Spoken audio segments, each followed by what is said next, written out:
بسم اللہ الرحمن الرحیم۔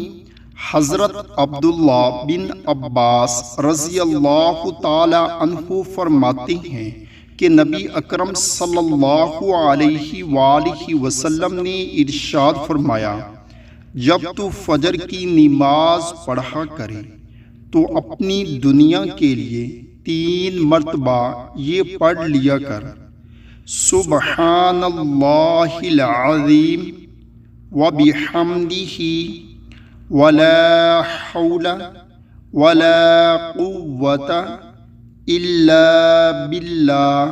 تو اللہ تعالیٰ تجھے 4 بیماریوں سے نجات میں رکھے گا: پاگل پن، کوڑھ، اندھا پن اور فالج کی بیماری سے محفوظ رکھے گا۔